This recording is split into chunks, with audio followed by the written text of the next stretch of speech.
8 ноября глава Коми Владимир Уйба во время обращения к жителям региона назвал причины резкого роста заболеваемости коронавирусом. По его словам, изоляция позволит снизить уровень заболеваемости, но снова ввести жесткий локдаун власти региона не могут. Инфекция злее стала и намного контагиознее. Ну и все-таки вот основная причина, вот мне задают вопросы, почему же так вот растет? Ну потому что, если вспомнить апрель, май, июнь, то мы с вами практически не общались.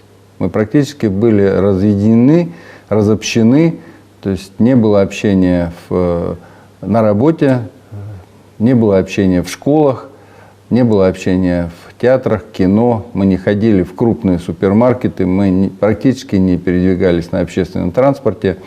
Сегодня все это есть. И, конечно, вот основная причина такого подъема – это контакты. Контакты и несоблюдение мер первичной профилактики.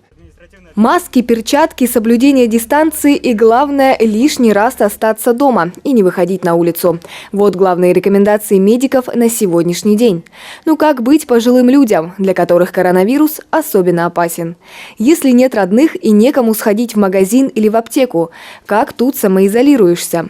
На эти и другие случаи в нашем городе есть отзывчивые волонтеры. Мы помогаем пожилым людям, которые во время распространения коронавируса вынуждены сидеть дома. Волонтеры помогают в доставке продуктов, в походах по магазинам, в аптеке, приобретают нужные им товары и доставляют их домой. Главное то, что, доставляя необходимые продукты на дом пенсионерам, волонтеры обязательно соблюдают все необходимые меры. Так что здоровью людей, находящихся в группе риска, ничего не угрожает. Меры соблюдаются, это и перчаточно-масочный режим, и соблюдение дистанции, то есть контакта с пенсионерами у нас нет абсолютно никакого. Мы созваниваемся, нам либо дают, либо озвучивают список продуктов, идем в магазины, то есть после чего мы возвращаем продукты и, соответственно, сдачу уже около квартиры пенсионера и отходим на дистанцию, видим, что он забирает продукты, то есть прямого контакта нету абсолютно никакого, ни у пенсионеров с нами, ни у нас с ними. В основном пенсионеры звонят на горячую линию, которая организована специально для таких случаев. Если и вы нуждаетесь в помощи, то можете позвонить в организованный волонтерский штаб по следующим номерам. Влада Гришаева, Евгений Юрин, Вести Тимана, Сосногорск.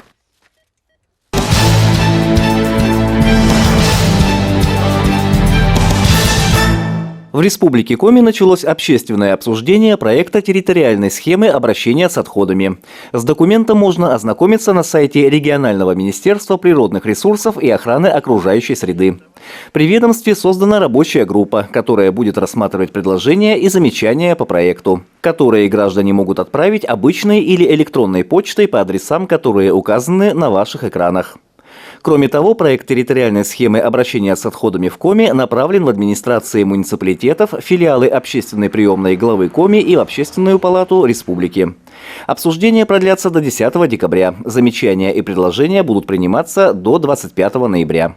Андрей Калиничев, Вести Тимана, Сосногорск.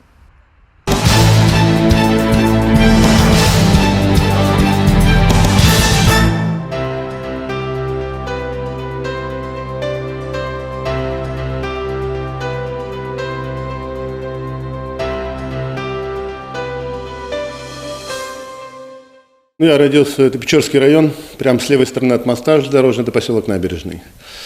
Школа, потом педучилище, потом армия, пединститут, потом университет уже богословский. Ну а с 1988 года я нахожусь здесь, это связано было и с женитьбой. Соответственно, так как я уже работал в школе в 4-й, вспоминая об этом с таким теплом, и о коллегах, и о детях, конечно. У меня по линии мамы предки, они с Ссыльной Воронежской области, из Ссыльной за веру были.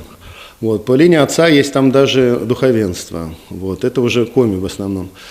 Но так сложилось, что в детстве у нас было абсолютно атеистическое воспитание, прям такое жесткое. И, это было связано и с политическим устройством общества тогда. Веру вышибли напрочь. Я в детстве ничего не слышал о Боге, только что его нету.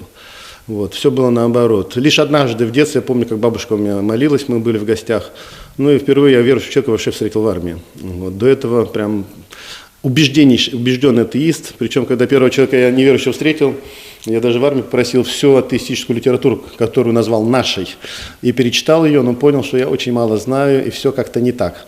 Ну а потом постепенно уже встречи с людьми, ну и в основном, конечно, чтение. Чтение, в то время уже появилась литература, которая рассказывала, что мир устроен сложнее. Когда-то я общался с гипнотизером, который рассказал свое миропонимание, и начал и книги какие-то читать, но мы их сегодня называем, это не православная литература, в основном была оккультная литература. Вот, лишь потом, спустя годы, уже пришлось прийти мне, когда я учился в Кирове в пединституте, в храм, и там появились первые книги православные, и знакомство с этой литературой, нашей исторической, духовной литературы, меня просто поразило. Я вернулся домой. Было просто прям открыто, что это истина, оказывается. Мы где-то ищем там далеко в Тридевятом царстве, в Тридесятом государстве. Ну и не один я такой был, все этим путем прошли в основном-то. И еще до революции так люди жили, там многие наши известные, славянофилы, они ведь в Европу ездили, языки учили, чтобы просто в подлинниках почитать философов. А потом, оказалось, домой вернулись, а истина-то дома, оказывается, не надо никуда ехать, а здесь все, и старцы оптинские, там, и вся духовная жизнь здесь она. Вот. И именно Россия является средоточием, как бы сердцем земли русской, вот, в которой Господь вот явил себя. И у нас есть такая миссия, как бы, и как государственная, нести всему миру свет православия, где-то с переменным успехом. И захотелось, чтобы в Сосногорске, конечно, появился храм. Потому что как так вот, не стоит село без праздника и без храма нету даже. Само село называется так, потому что там уже церковь есть. Если нет, то значит деревня. А тут ничего такого близко нету. Поэтому мы еще были молодые, но такие, может быть, горячие, желание было большое. И мы нашли поддержку, слава тебе, Господи. Огромное количество людей как-то нашу идею поддержало. Начиная с главы тогда был Стромцов Леонид Андреевич, и продолжая и руководители предприятий. Мне пришлось как организатору всего этого, я еще не был священником даже, много где быть, и где-то просить людей поучаствовать и материалами, там, и рабочей силой, и транспортом. Вот. Многих этих людей даже уже нету, вот. Они уже там у Господа. Вот. Но с теплым чувством на сердце, конечно, вспоминаешь этих людей, которые откликнулись, ведь милостью Божией получилось. Потому что, что здесь был? Был магазин просто там старый, без окон, без дверей. И люди откликнулись, пришли, работали. Помню, первый раз мы пришли, большая часть были спортсмены, молодые ребята. Вот, и нас человек, наверное, 10 собралось. Ну, и мы стали заколачивать окна, там, крышу заделывать, там, помню, и как печку делали, ну, и бабушки. И мы разбирали возле вокзала, такой был, типа барака деревянного, чтобы этот материал уже использовать на строительство. Еще на КТ-2 станции однажды дом разбирали, в Сосновке дом разбирали. Вот материал, где мы брали, это в основном где-то разбирали. Но где-то и лесники нам помогали, жертвовали. Вот. Кто-то там и досочки, вот НГЧ тогда я помню. Перечислять не буду, потому что это просто невозможно, потому что в основном все откликнулись люди, как бы, и физически просто приходили, спрашивать, в чем помочь. Раз приходят, там где-то кирпичи потаскали, где-то доски, где-то что-то покопали. Вот, и поэтому вот как-то это объединило народ тогда у нас. И, тех, кто были с первых моментов, вот именно бабушки, их почти никого уже нет. Что уже прошло 25 лет, считаю. Что. Вот, потому что это начало было у нас 95-й год, где-то мы вот уже к этому помещению пришли, как бы вот нам его передали, и начались работы. То есть это было столько лет вот прошло, поэтому, милостью Божией хорошо, что вот так вот с теплом, с любовью, с добром у нас получилось такое украшение нашего города, любимого Сосногорска. Так как я учился в педучилище на спортфаке, естественно, там занимались, это, будущие учителя физкультуры. Вот. Там была специализация гимнастика спортивная, это брусья, кольца, перекладина и так далее, такой любимый предмет. А дальше потом пединститут тоже. А потом в 90-е годы, когда уже, как говорят, пал железный занавес, то открылась возможность заниматься единоборствами. Вот. И это новое было. И тоже мы занимались. Тогда у нас один из первых тренеров был Чура, многие его знают, дай бог ему здоровья. Вот. И открывали для себя мир боевых искусств. Это был такой немаленький период жизни. Потом я уже сам тренировал детей. И по специальности своей, так как я с детьми занимался.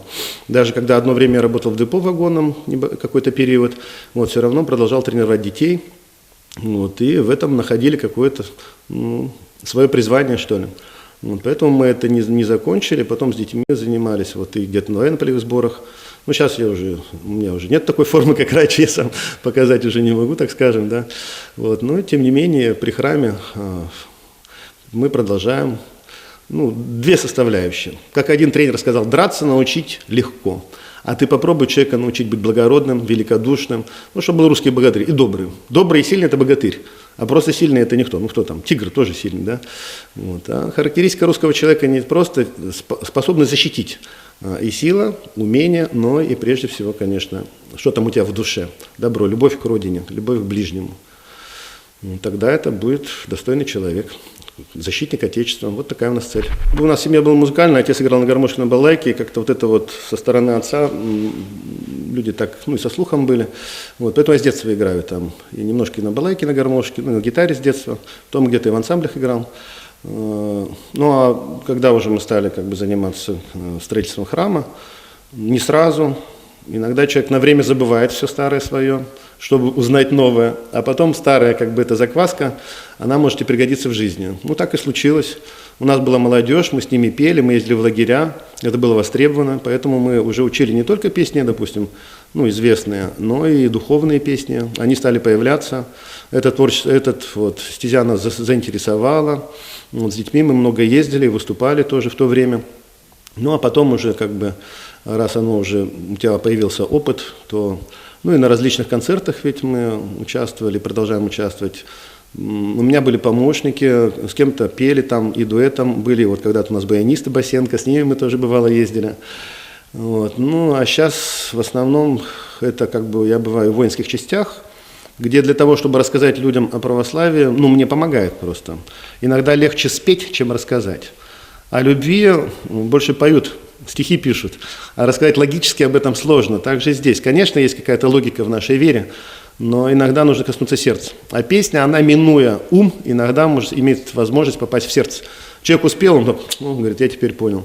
Да, и поэтому я бываю в местах лишения свободы, ну, фактически во всех зонах республики приходилось побывать, и там встречи даже с людьми, которые отбывают срок свой, ну, как бы так традиционно сложилось, что есть возможность поговорить.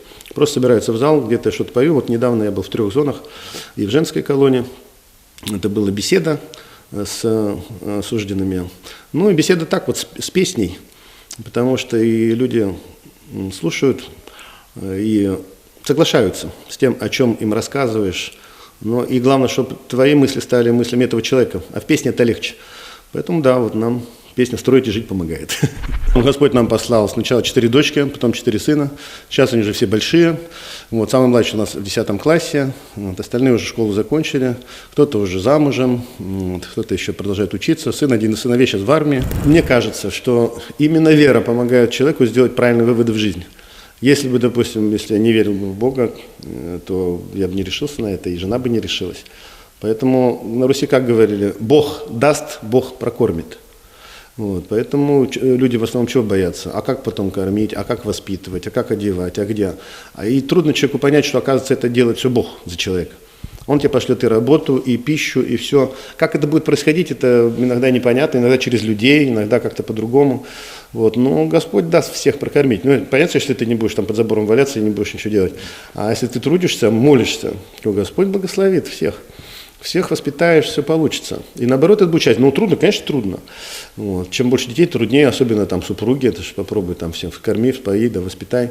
Вот. И продолжается этот процесс. Это же процесс-то до последних дней жизни придется. Ты будешь переживать за своих детей, за внуков.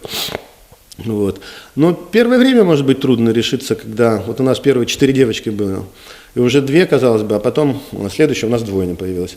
А где 4, там уже что, а там и 5, а где 5, там уже 6, а где 6, там и 7, где 7, там и... То есть оно уже само собой. Город, в котором ты живешь, в котором ты что-то сделал, он тебе уже любим. Здесь твои друзья и близкие, родные. Вот. И тем более здесь вот душа города, я считаю, душа – это храм.